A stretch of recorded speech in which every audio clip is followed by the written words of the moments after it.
है ये कैसा हिंदुस्तान रे, बड़े गर्व से जिसको कहते अपना देश महान रे। ये कैसा हिंदुस्तान रे, राम नाम की जगह यहाँ अल्लाह अकबर कहते और कृष्ण की जगह दिलों में ईसा मसीह रहते। भूल गए गीता को पढ़ते बाइबल और कुरान रे। ये कैसा हिंदुस्तान रे, जो हिंदू हित की बात करे यहाँ वो गद्दार कहाए। है देशभक्त कहलाता जो जिहाद का नारा लाए। चोर उचक के पूजे जाते संतों का अपमान रे। ये कैसा हिंदुस्तान रे। अब देश में मोदी जी का शासन है तो उनसे मैं कहना चाहूँगा कि अब ना कोई बहाना होगा, अब ना कोई बहाना होगा। अब तो राज तुम्हारा है, अब तो तख्त तुम्हारा है और अब तो ताज तुम्हारा है। अब तो कर दो भारत में एक भाषा एक विधान रे। है ये कैसा हिंदुस्तान रे, अब बदलो हिंदुस्तान रे, अब बदलो हिंदुस्तान रे। गिरफ्तार कर लिए, उसके बाद क्या पता कितने दिन कोर्ट में मुकदमा चले। त्वरित कार्रवाई होनी चाहिए सरकार की तरफ से, और ऐसा होना चाहिए कि आगे से कोई और ऐसी हिम्मत ना करे। बिल्कुल सख्त कार्रवाई जैसे योगी जी कर रहे हैं उत्तर प्रदेश में। अंकित सक्सेना, अंकित शर्मा, डॉक्टर नारंग और कन्हैया लाल, सिर्फ 4 नाम ले रहा हूँ मैं। नामों की लिस्ट बहुत लंबी है। ये सब वो नाम हैं जो धर्म की भेंट चढ़ गए। शांति दूतों ने अपनी धर्म की रक्षा के लिए इनका कत्ल कर दिया और हमसे कहा गया कि मौन रहिए, क्योंकि मौन नहीं रहेंगे तो इस देश का सेक्युलरिज्म खतरे में पड़ जाएगा। क्योंकि एक बात सत्य है कि गुस्ताखे रसूल की एक ही सज़ा, सरतन से जुदा, सरतन से जुदा कहना भारत जैसे मुल्क में अपराध नहीं है, ये धार्मिक स्वतंत्रता है।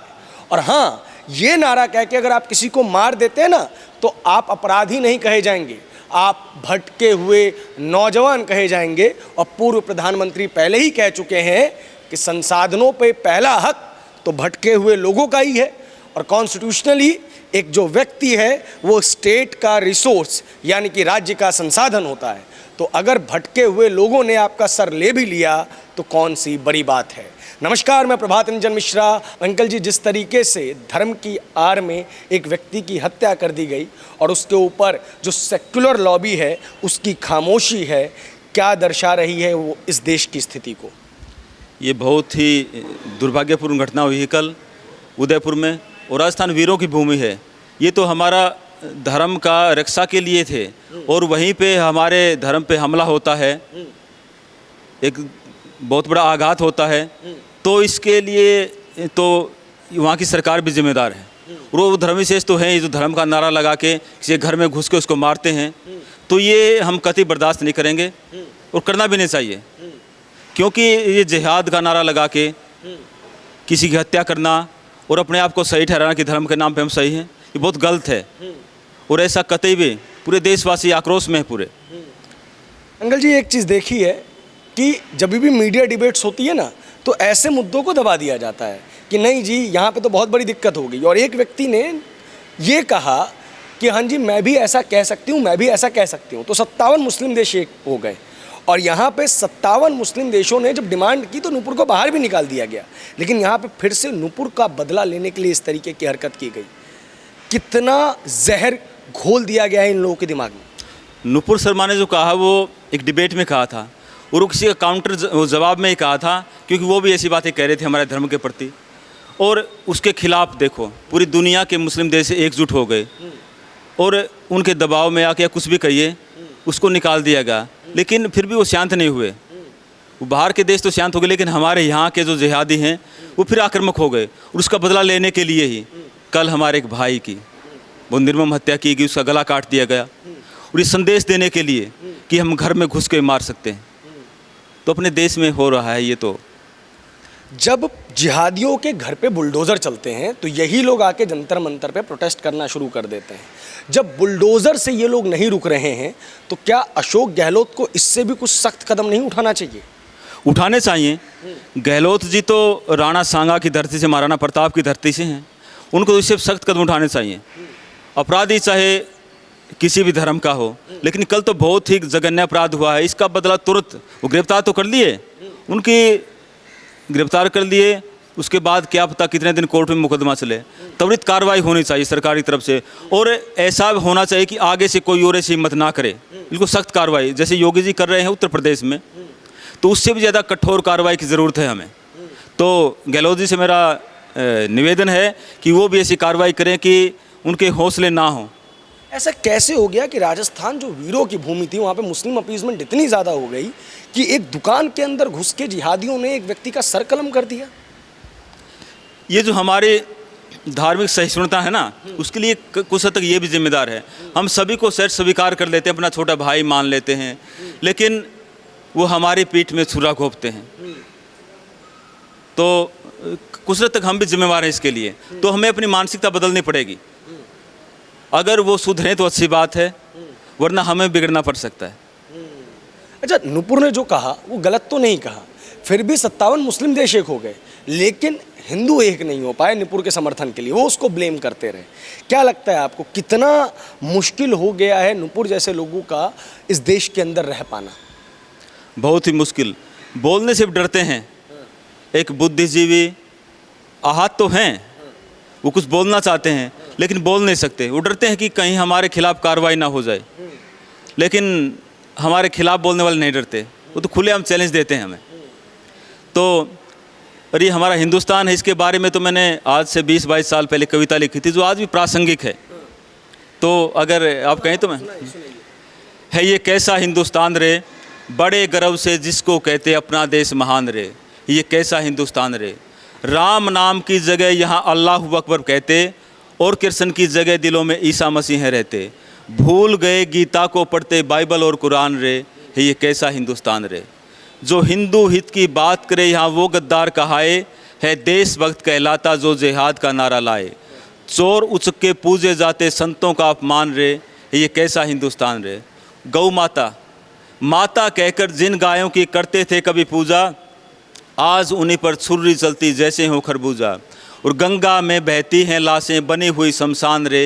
ये कैसा हिंदुस्तान रे, वेद मंत्र की जगह गूंजते यहाँ पे इंग्लिश गाने। होता नंगा नाच यहाँ हुए पश्चिम के दीवाने। भूल गए मर्यादा सारी हो गए सब शैतान रे।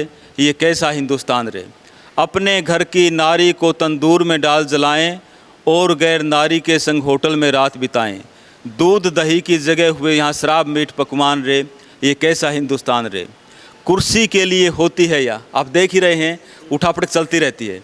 कुर्सी के लिए होती है या हर पल मारा मारी। सत्ता की खातिर करते हैं देश से भी गद्दारी। बेच दिया गैरों के हाथों अपना सब सम्मान रे। है ये कैसा हिंदुस्तान रे, मात पिता की जगह यहाँ पर नेता पूजे जाते।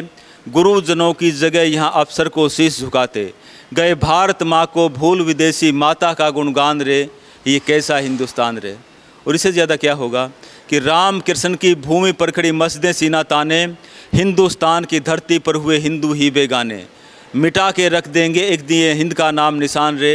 ये कैसा हिंदुस्तान रे। लेकिन अब समय आ गया है, अब देश में मोदी जी का शासन है, तो उनसे मैं कहना चाहूँगा कि अब ना कोई बहाना होगा, अब ना कोई बहाना होगा। अब तो राज तुम्हारा है, अब तो तख्त तुम्हारा है, और अब तो ताज तुम्हारा है। अब तो कर दो भारत में एक भाषा एक विधान रे। है ये कैसा हिंदुस्तान रे, अब बदलो हिंदुस्तान रे, अब बदलो हिंदुस्तान रे। ये लोग खुद को डरा हुआ कहते हैं और जिहाद के नाम पे लोगों का कत्ल कर देते हैं। क्या दोनों चीज़ें एक साथ संभव है?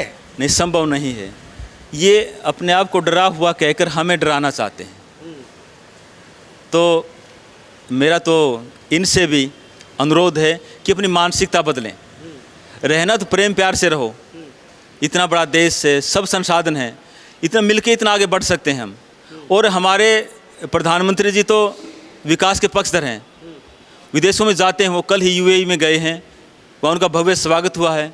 तो आप भी गले लगा सकते हैं, मिलके रह सकते हैं हम साथ साथ, ऐसी कोई समस्या नहीं है। अच्छा, बहुत अच्छी बात कही आपने। एक तरफ एक मुस्लिम देश भारत के प्रधानमंत्री नरेंद्र मोदी को अपना सर्वोच्च सम्मान देता है, और एक तरफ भारत के अंदर कुछ मुस्लिम्स नरेंद्र मोदी की कत्ल की बात करते हैं। उस वीडियो के अंदर ये भी कहा है कि नरेंद्र मोदी के ऊपर भी छुरा चलेगा।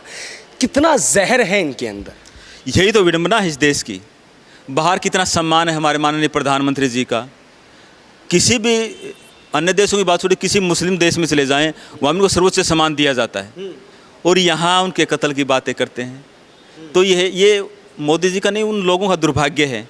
उनको इतना अच्छा प्रधानमंत्री मिला, इतनी सरकार मिली है, देश को कितना आगे ले जाना चाहते हैं, और वो वही पुरानी बातें कर करके मुगल शासन की तरह कत्लेआम मचाना चाहते हैं, तो ये अच्छी बात नहीं है। क्या जो कुछ लोगों के अंदर, दिमाग के अंदर देवबंदी फितूर है गजवाए हिंद का, उसकी वजह से ये सारी की सारी चीज़ें पैदा होती हैं? कुछ लोग हैं जिनके मन में फितूर है कि वो पुराने इस्लामिक वो सिस्टम वो लागू होना चाहिए, लेकिन ये कतई संभव नहीं है। अब वो जो देश कट्टर इस्लामिक देश थे वो भी नहीं रहे, उन्होंने भी अपने बदलाव को स्वीकार कर लिया है। तो यहाँ तो बिल्कुल स्वतंत्रता है, रहे छोटे भाई की तरह, लेकिन वो जो उनकी मानसिकता उनको बदलाव करना ही पड़ेगा, उसमें बदलाव ज़रूरी है, उनको करना पड़ेगा। क्या आपको नहीं लगता कि जो मुस्लिम समाज है, जिसके बड़े बड़े बौद्धिक लोग हैं, उनको सामने आना चाहिए और इस तरीके की हत्या करने के बाद इन लोगों को धर्म से निष्कासित कर देना चाहिए? इनको ज़मीन नहीं मिलनी चाहिए ताकि वो दफन हो सके, तब एक कड़ा संदेश जा पाएगा। क्योंकि हम देखते हैं कि APJ अब्दुल कलाम साहब, आलमी इस्लाम में इससे बड़ा वैज्ञानिक पैदा नहीं हुआ, उनकी मज़ार पर किस तरीके की हालत थी, उनकी जो अंतिम क्रिया हुई उसमें 200, 250, 500 लोग थे। लेकिन याकूब मेमन जो एक आतंकवादी रहा, उसकी अंतिम क्रिया में लाखों की तादाद में लोग थे। ये मानसिकता को दर्शाता है जिसकी वजह से इस तरीके के लोग लगातार पैदा होते रहते हैं। वो आलम इस्लाम पर खुद को कुर्बान होने की बात करते हैं। उसी मानसिकता को बदलना होगा। जो बुद्धिजीवी हैं, मुस्लिम समाज में बहुत बुद्धिजीवी हैं, बहुत पढ़े लिखे लोग भी हैं, समाज को आगे ले जाना नहीं चाहते हैं, लेकिन वो खामोश बैठे हैं। उनको दो तरफा खतरा है, अपने भाइयों से भी खतरा है, और वो सोचते हैं कि अगर वो बोल दिया उनके खिलाफ तो वो उससे नाराज़ हो जाएंगे, और इसलिए वो जाना नहीं चाहते। लेकिन उनको आगे आना चाहिए, उनको जो भी गलत काम कर रहे हैं उनका विरोध करना चाहिए, हर एक तरीके से उनका विरोध करना चाहिए। वो उनका बहिष्कार भी कर सकते हैं सामाजिक रूप से भी और अन्य तरीक़ों से भी, तो उनको करना चाहिए, उनको आगे आना चाहिए। लेकिन ये दुर्भाग्य है कि वो बोल नहीं पाते।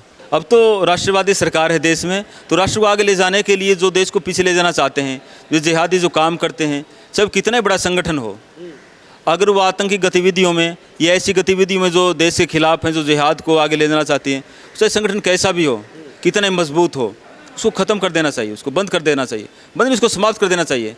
केवल कुछ समय के लिए पाबंदी लगाने से काम नहीं चलेगा, उसको बिल्कुल उसकी समाप्ति, मान्यता ही समाप्त कर दी जाए उसको। बहुत बहुत शुक्रिया सर, हमसे बात करने के लिए। धन्यवाद। धन्यवाद।